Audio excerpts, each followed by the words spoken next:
DRDA YSR Kranti పథకంలో పనిచేస్తున్న ఉద్యోగులకు ముఖ్యమంత్రి ఇచ్చిన హామీలను వెంటనే అమలు చేయాలని డిమాండ్ చేశారు. గ్రామీణ పేదరిక నిర్మూలన సంస్థలో పనిచేస్తున్న తమను ముఖ్యమంత్రి జగన్మోహన్ రెడ్డి రెగ్యులర్ చేస్తామని చెప్పి 4.5 సంవత్సరాలు అయినా ఇంతవరకు ఇచ్చిన హామీ నెరవేర్చనందుకు 3వ రోజు సమ్మెలోకి వెళ్తున్నట్లు కర్నూలు జిల్లా జేఏసీ నాయకులు తెలిపారు.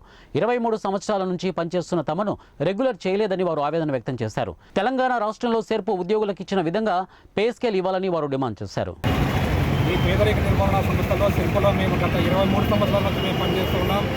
మేము గత 23 సంవత్సరాలు పనిచేస్తున్న మా కుటుంబానికి కానీ లేకుంటే మా ఉద్యోగానికి ఎటువంటి భద్రత లేదు. కాబట్టి ఈరోజు మాకు భద్రత కల్పించాలని మా ఉద్యోగులందరినీ కూడా రెగ్యులరైజ్ చేయాలని చెప్పి ఈరోజు మేమందరం కూడా చేస్తారా మేము చేయమంటారా అని మాట్లాడి అధికారంలోకి వచ్చిన తర్వాత రెగ్యులరైజేషన్ చేస్తామని చెప్పి ఈ 4.5 సంవత్సరాలు కాలయాపన చేసినందుకు నిరసనగా సెర్ప్ వైకేపీ ఉద్యోగులందరూ మనం ధర్నా సామూహిక అంటే నిర్వధిక ధర్మా చేయడానికి నిర్ణయించుకొని రావడం జరిగింది.